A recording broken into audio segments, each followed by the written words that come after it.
오늘 2절 이하에 보면 또한 악귀를 쫓아내신과 병고침을 받은 어떤 여자들, 곧이란 말은 이 꼴이란 말이죠. 7 귀신이 나간 자 막달리아인이라 하는 마리아. 마리아는 귀신이 쫓겨나갔고, 헤롯의 청지기 구사의 아내 요한나와 수산나는 병고침을 받았던 것 같습니다. 일반적으로 우리가 거의 모든 문학이나 영화나 우리 귀에 익숙한 것이 뭐냐면, 막달라 마리아는 창기 출신이었을 것이다. 죄인이었다. 근데 예수님을 만나고 난 뒤에 성인이 되었다라고 우리가 생각을 합니다. 근데 성경을 다시 보시면 이 막달라 마리아가 거리의 여인이다, 창기다라는 말이 전혀 없습니다. 그저 표현하기를 7 귀신이 나간 자 막달라인이라 하는 마리아 이렇게 표현합니다. 여기 막달라 마리아의 막달라라는 것은 동네 이름입니다. 그러니까 막달라에 사는 마리아입니다. 예를 들면 나사렛 예수라고 할 때 나사렛 예수라고 붙인 이유가 나사렛에 사는 예수라는 뜻입니다. 너무 예수라는 이름이 흔하고 마리아라는 이름이 흔해서 동네 이름을 붙여서 이름을 짓는 거죠. 그럼 이 막달라라는 동네는 어디에 위치했느냐? 이 동네는 우연히도 가나에서 나인성까지 가는 길목에 있는 동네입니다. 우리가 이 내용은 사실은 7장과 연결을 해서 봐야만 이 내용이 충분히 이해가 되는데, 7장에 보면 예수님이 가나의 혼인잔치가 있던 곳에서 나인성까지 가셔서 한 여인의 죽은 아들을 살려내시죠. 그리고 이제 돌아오는 길에 막달라라는 동네에 머무신 것 같습니다. 그런데 이 마리아가 거리의 여인이었을 것이다, 많은 사람들이 그렇게 생각하는 이유가 뭐냐면 7장의 마지막에 보면 7장 마지막 문장에 누가 나오냐면 옥합을 깨뜨려서 예수님의 발을 자신의 머리로 닦은 여인의 모습이 나옵니다. 그리고 그 여인을 바리새인들이 뭐라고 표현을 하느냐면, 이 사람이 만일 선지자라면, 그러니까 예수님을 가리켜서 하는 거죠. 이 사람이 만일 선지자라면 자기를 만지는 이 여자가 누구며 어떠한 자, 곧 죄인인 줄을 알았으리라. 그 당시에는 죄인이라는 건 곧 창기를 뜻합니다. 그러니까 8장에 넘어와서 막달라 마리아도 귀신 들렸다가 나았다는 말이 같이 오버랩 돼가지고 이 막달라 마리아는 창기가 아니었을까라고 생각을 하지만, 여러분 3절의 말미를 보면 이렇게 되어 있습니다. 자기들의 소유로 그들을 섬기더라. 섬겼다는 말은 제자라는 말입니다. 그러니까 예수님의 여자 제자들이죠. 그런데 섬겼다는 말 속에는 돈이 좀 있는 여자다, 귀부인이다, 그런 미닝이 있습니다. 정말로 여러분 막달라 마리아가 창기였다면 그 당시 창기는요 가장 사회의 밑바닥입니다. 돈이 없어서 몸을 파는 거예요. 그런데 그런 여자가 어떻게 예수님을 자기의 돈으로 섬길 수 있겠습니까? 그러니까 우리가 여기서 짐작할 수 있는 건 막달라 마리아라는 여인은 어느 정도 신분이 있는 여자고 귀부인이고, 다만 possessed demon, 귀신에게 붙잡힌 여인이었을 것이다 라고 짐작할 수 있는 거죠. 근데 오늘 2절을 다시 보시면 7 귀신이 나간 자다. 성경에서요 7이라는 숫자는 완전수입니다. 그러니까 이 여자는 그냥 어떤 때는 맨정신이었다가 어떤 때는 귀신 들렸다가 이런 게 아니고 완전히 귀신에 붙들려 있는 거예요. 자기가 자기를 전혀 컨트롤할 수 없는 여자였다는 겁니다. 여러분, 귀신 들림의 공통적인 특징이 있습니다. 몇 가지가 있는데, 첫째는 인간의 존엄성을 상실합니다. 하나님이 인간을 만드실 때 아주 가치 있게 만드셨습니다. 그래서 우리 인간은 스스로가 가치 있는 존재라고 여길 줄 알아야 됩니다. 왜냐하면 하나님이 우리를 그렇게 만드셨기 때문에. 그래서 짐승은 음식을 줄 때 고기를 던져서 주지만 사람에게는 아주 작은 것을 줄 때도 접시에 담아서 주는 이유가 사람이기 때문에, 사람의 가치가 있다는 것을 하나님이 가르쳐 주시는 겁니다. 근데 사람이 귀신이 들면 짐승이 되어버리는 거예요. 두 번째는 뭐냐면 정상적인 인간관계, 정상적인 가족관계를 유지하지 못하고 격리됩니다. 이게 귀신 들리는 거예요. 오늘 26절부터 보면 참 감사하게도 군대 귀신 들렸던 거라사에 귀신 들린 사람을 소개합니다. 이 모습을 통해서 귀신 들리면 어떻게 되는지를 특징을 알 수 있어요. 27절에 보면 옷도 안 입고 집에도 안 가고 무덤 사이에 거했다, 이렇게 표현합니다. 이게 귀신 들리는 특징입니다. 우리가 평소에 친구들하고 동료들하고 가족들하고 정상적으로 어울리면서 사는 게 얼마나 큰 축복인지 모릅니다. 인간을 가장 행복하게 하는 것이 사람들하고 사랑을 주고받는 겁니다. 그런데 어둠의 세력은 이걸 떠나게 만들고 사람 눈치 보게 만들고 격리를 시키고 숨게 만들고 두려워하게 만들고 귀신 들리는. 세 번째는 귀신이 들리면 자해하는 삶을 삽니다. 마가복음 5장 5절에 보면 이 거라사 귀신에 대한 또 다른 특징이 나오는데 어떻게 표현하냐면 거라사의 귀신 들린 사람은 늘 소리를 지르고 그리고 돌로 자기의 몸을 해쳤다, 이렇게 표현합니다.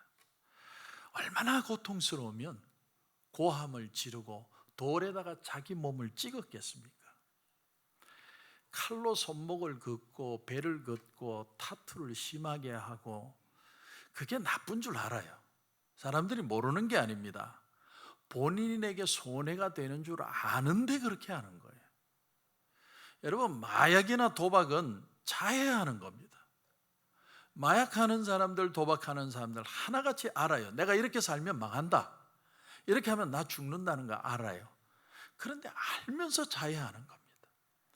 결국은 인간을 멸망으로 가게 하는 길인 줄 알면서 자기의 몸을 해하는 거죠.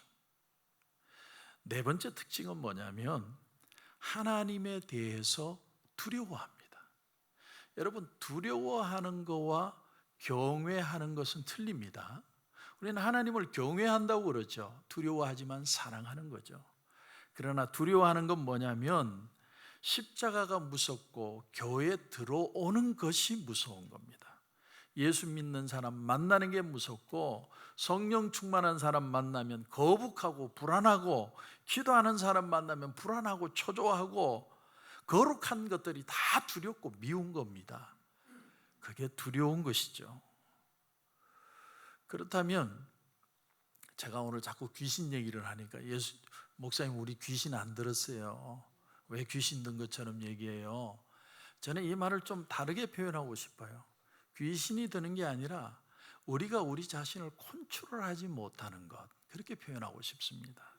언제 그렇게 되느냐? 언제 그런 현상이 일어나느냐? 예수님께서 하신 비유 중에 이런 얘기가 있습니다.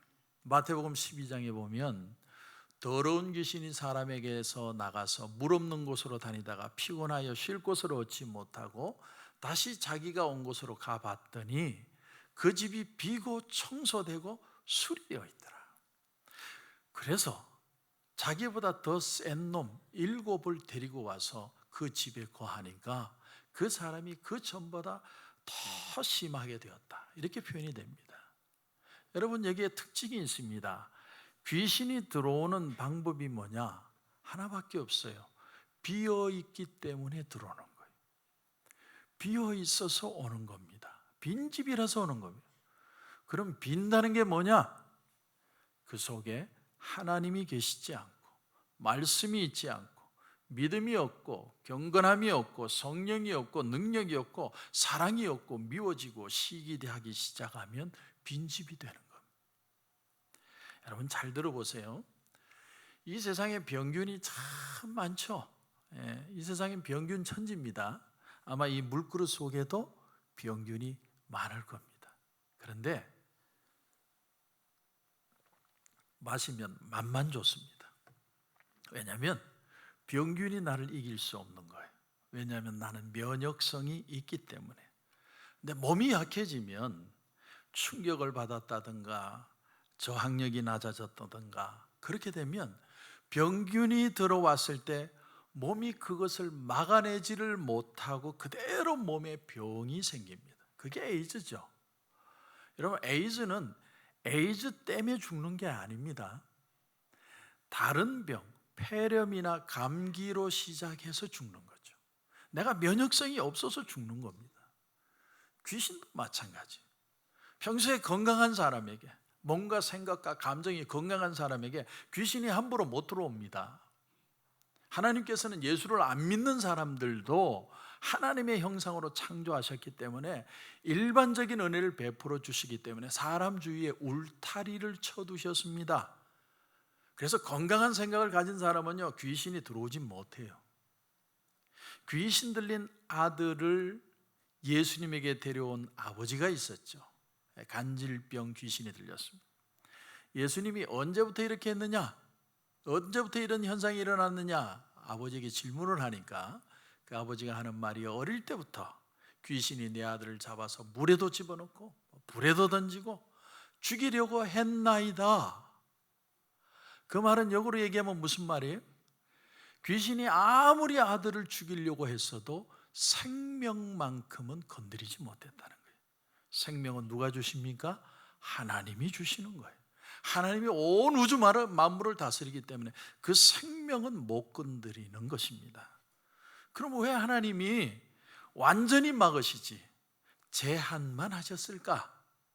그것은요, 우리가 인간이 현실 속에 죄가 있고 악이 있기 때문에 그렇습니다. 만일 우리가 범죄하지 않았다면, 타락하지 않았다면 인간의 현실은 완전히 달라지는 거예요. 그때는 악이 인간의 삶에 역사하지를 못합니다. 그러나 불행하게도 인간은 타락하고 스스로 범죄하고 악을 수용하고 악을 좋아하고. 여러분, 아이들을 키워보시면 알지 않습니까? 거짓말을 안 가르쳐도 거짓말하고 욕을 안 가르쳐도 욕은 기가 막히게 배웁니다. 제가 영어를 못하는데 다른 말은 하나도 안 들리는데 욕하는 건 다 들립니다. 얼마나 능력이 뛰어난지요. 은사가 있어서 그런 게 아니고 인간은 다 그렇다는 거예요. 그렇기 때문에 하나님은 우리를 악으로부터 건지기를 원하시지만 우리가 그걸 놓지 않기 때문에, 붙들고 있기 때문에, 즐기기 때문에 완전히 악의 세력으로부터, 어둠으로부터 구원해낼 수가 없는 거예요. 그런데 오늘 본문에서 이 귀신에게서 자유할 수 있는, 완전히 자유할 수 있는 방법을 가르쳐 주십니다. 그 방법이 뭐냐? 그것은요, 귀신이 빈집에 들어오는 것처럼 제정신으로 돌아오는 것도 비우면 돼요. 그럼 어떻게 비우느냐? 그렇게 비우는 건 또 재발할 수 있지 않느냐? 그래서 가장 좋은 비움의 방법은 주님을 내 마음에 모시는 겁니다. 왜 주님을 모시면 귀신이 떠나가느냐? 주님은 빛이시기 때문에. 빛이 오면 어두움은 자연스럽게 사라지는 거예요. 저 산동네 위에 불빛 하나만 있어도 어둠 속에 빛이 보입니다. 주님은 빛입니다. 예수를 만나다라는 책을 보면 이 예수님을 마음에 모시는 걸 자전거에 비유를 했습니다. 자전거. 우리가 주여 주여, 주님 주님, 그것은 주님에 대해서 아는 것이다. 주여 주여 하는 자마다 다 천국에 들어가는 것이 아니다라는 말은 예수님에 대해서, 예수님에 관해서, 예수님을 이론적으로 그렇게 알아서는 천국에 못 들어간다는 거예요. 이 자전거는 올라가서 페달을 밟으면 앞으로 가는 것이고, 멀리 보면 자전거가 쓰러지지 않고 흔들려도 계속 손을 잡고 가면 된다. 이건 이론이라는 거예요. 뭐 이웃을 내 몸처럼 사랑해라, 마음을 깨끗하게 해라, 10번 20번 읽어도 그거 가지고 주님을 모신 게 아니라는 겁니다. 사실은요, 직접 해봐야 돼요. 직접 실천해 봐야 됩니다.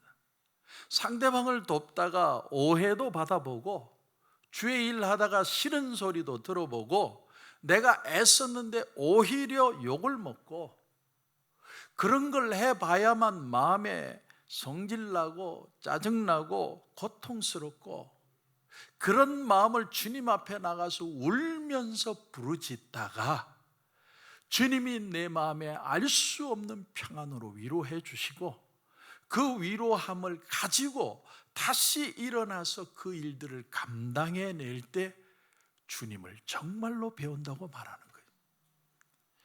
그래서 미래학자 레너드 스윗이라는 사람이 이런 말을 했습니다. 우리 기독교인들이 범하는 착각이 하나가 있다. 그것은 내게는 예수가 있는데 상대방에게는 예수가 없다고 생각하는 것이다. 그래서 나만 가진 예수를 상대방에게 전해 주어야만 하는 것으로 생각한다.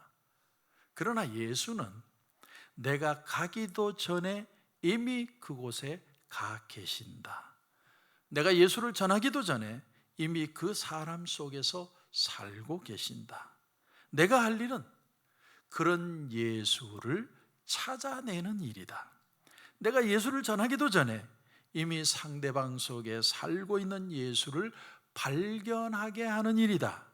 그것이 내가 할 일이다. 참 우리로 하여금 무언가를 생각해 보게 하지 않습니까?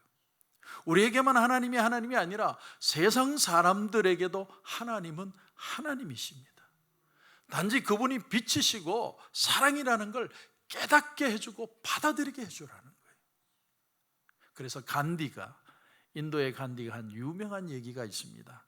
식민지 인도를 떠나던 영국 사람들에게 당신들이 만든 예수는 가져가고 성경 속의 예수는 두고 가라, 이렇게 표현했어요. 뭔가를 우리에게 도전을 주는 말이라고 생각하지 않습니까? 우리는요 진짜 예수를 만나야 됩니다. 진짜 예수.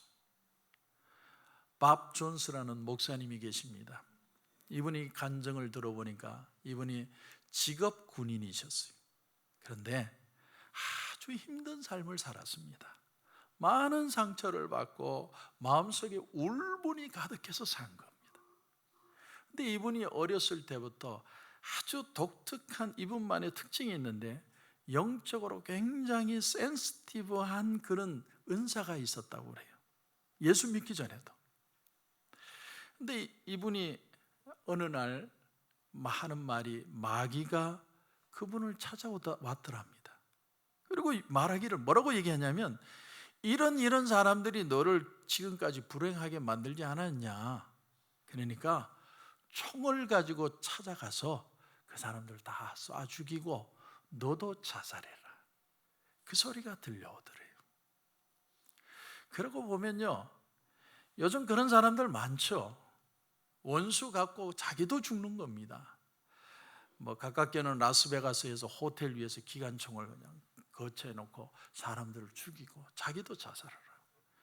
또 한 교회에 장모가 마음에 안 든다고 군인이 총을 들고 와서 교회 안에 들어와 총을 쏴서 죽이고, 지난번에 한국의 PC방에서 사람이 건방지다고 그 사람을 칼로 찔러 죽인 사람을 유튜브에 또 누가 그 영상을 또 올렸어요. 엘리베이터 안에서 동생은 잡고 있고 이 주인 청년은 그 사람을 칼로 100번 이상을 찔렀어요. 그걸 영상에 올려놓은 거예요. 나는 못 봤는데. 참 세상이 독하죠. 분노가 컨트롤이 안 되는 거예요. 이미 더러운 것이 그 마음을 지배해버리는 거예요. 단지 그걸 귀신이라고 말하는 걸 여러분이 부담스러워할 뿐이지 마음을 지배해버리면 자기가 자기를 컨트롤 못해요. possess demon이. 그런데 이 밥 존스라는 분을 위해서 옆에서 기도하는 사람들이 있었습니다. 예수 믿는 사람들이 주위에 있었습니다. 그래서 결국은 그 시험을 물리치고 하나님을 만나고 회개하고 거듭나게 되었습니다. 여러분 여기에 하나님의 능력이 있는 겁니다. 여러분 이게 바로 마귀가 우리를 유혹하는 길입니다. 특별히 상처받은 사람에게 가장 필요한 게 뭘까요? 여러분 애들로부터 가장 필요한 것이 바로 사랑입니다. 모든 사람은요 사랑을 필요로 하는 거예요. 사랑이 없으면 사람은 죽습니다. 상처가 생기는 이유는 사랑이 거부되었기 때문입니다. 그게 상처를 불러일으키는 거죠. 요즘 우리 사회가요 학교든 직장이든 왕따 문화입니다. 고립시키고 욕하고 놀리고. 그래서 제가 언젠가는 그런 예를 들었는데, 제가 5살 때가 아니라 1학년쯤 되었던 것 같아요. 초등학교. 제가 그때는 덩치가 지금보다 더 똥똥했습니다. 지금은 퉁퉁하지만 그때는 똥똥했습니다. 굴러다녔. 그때 어머니가 머리까지도 호박머리를 깎아주셨어요. 그래 완전히 홍금보. 그래 어느 날 동네에 나갔는데 동네 애들이 팽 둘러서서 강강수월래를 하는 것처럼 돼지 불돼지, 불국 사이에 불돼지, 그렇게 놀리는데 얼마나 제가 충격을 받았을까요? 근데 그거보다 더 큰 충격이 있었습니다. 이게 뭐냐면 그 아이들 중에 왕따를 당하는 애가 있어서 그 아이를 제가 특별히 불쌍히 여기고 보살펴줬어요. 그러니까 제가 어릴 때부터 이 목사의 기질이 있었던 것 같아요. 근데 그 돌면서 놀리는 애들 속에 걔가 있는 거예요. 그때의 그 배신감. 아니 이놈이 어떻게 그럴 수가 있나. 이게 인간은 혼자 악해지지 않습니다. 집단으로 악해집니다. 나치 독일의 지도자 중에 한 사람이, 나치의 그 지도자들은 다 미친 사람들. 그 중에 한 사람이 어렸을 때 학교 다닐 때요, 학교에서 유대인 학생이 있었답니다. 그런데 이 유대인 학생을 친구들이 작당을 해가지고 아주 따돌림을 했는데 그 유대인 학생이 그만 자살을 했습니다. 그런 전력이 있는 사람이 있었어요. 마귀적인 일이죠. 그런데 그 마음을 그대로 가지고 있으니까 사람들을 무참하게 죽이는 사람으로 바뀌는 거예요. 이런 본능이 우리에게 있다면 이걸 우리가 예수님의 이름으로 반드시 쫓아내야 돼요. 못된 마음. 그래서 이런 영혼의 상처가 있을 때, 울타리가 무너질 때 원치 않는 손님이 찾아오는 거예요. 그게 빈집입니다. 나를 우울하게 만들고 두렵게 만들고 사람들의 얼굴을 무서워하게 만들고, 아니면 그 반대로 내가 비고 상처받고 고독한 마음속에 뭔가를 채우기 위해서 죄를 짓고 자기 자신에게 진실하지 못하게 행동. 아무튼 이 사단은요, 인간의 존엄성을 잃어버리게 만들어요. 짐승처럼 살아가게 만들고야 맙니다. 그러면 이런 세력으로부터 우리의 영혼을 보호하고 다시 살려내는 방법이 도대체 뭐냐? 예수님을 모셔야 되는데, 예수님을 모신다는 말을 다른 말로 하면 사랑과 용서입니다. 사랑과 용서. 어떻게 보면 너무 진부한 얘기 같지만 사람의 상처를 치유할 수 있는 유일한 방법은 사랑밖에 없습니다. 칼 융이라는 유럽의 정신과 닥터가 있죠. 이 사람 자신은 예수를 안 믿었지만 그 아버지가 루트교 목사입니다. 그리고 그의 이론 중에 보면 인간의 심리, 이 심령, 영혼 상태를 깊이 연구를 했습니다. 그 사람이 말하기를 인간 주위에는 그를 멸망시키려는 어둠의 존재가 있다, 이런 말을 했습니다.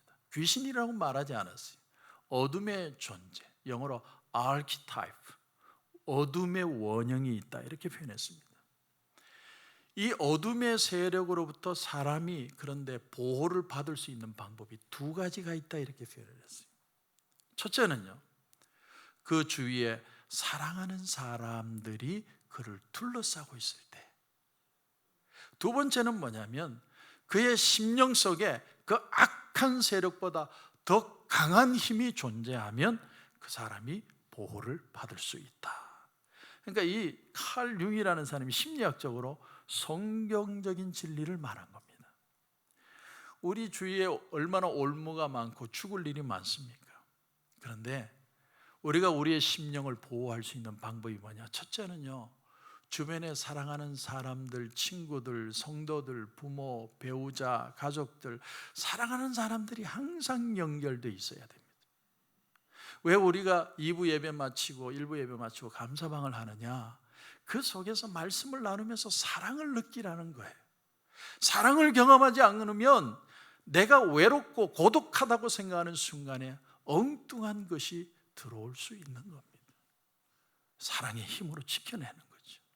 두 번째는 우리가 원하는 만큼 내 주변에 친구가 없고 나는 나를 지켜주는 사람이 없다고 생각할지라도 이제는 성령께서 우리 가운데 계심으로, 성령께서 내 마음에 계셔서 예수님을 생각하게 하고 그분의 능력과 사랑이 내 안에 있을 때 그 힘이 있으면 아무리 주변에 섭섭한 일이 있고 마음 상하는 일이 있고 유혹이 있고 시험이 있어도 내 안에 그보다 강한 분이 계시면 그것을 이겨낼 수 있습니다. 요한일서 4장 4절에 보면 자녀들아 너희는 하나님께 속하였고 또 그들을 이기었나니 이는 너희 안에 계시니가 세상에 있는 자보다 크심이라. 너희 안에 계시니가 누굽니까? 성령이시죠. 성령이 날마다 예수님을 생각나게 하시는 거예요. 그래서 오늘 우리가 찬양을 했지만 성령이 계시네 할렐루야 함께 하시네 좁은 길을 걸으며 밤낮 기뻐하는 것 주의 영이 함께 함이라. 눈에 보이지는 않아요. 그러나 우리 안에 성령이 계셔서 이 능력이 악의 원수의 세력보다 더 커서 우리를 지켜내고 있다는 사실.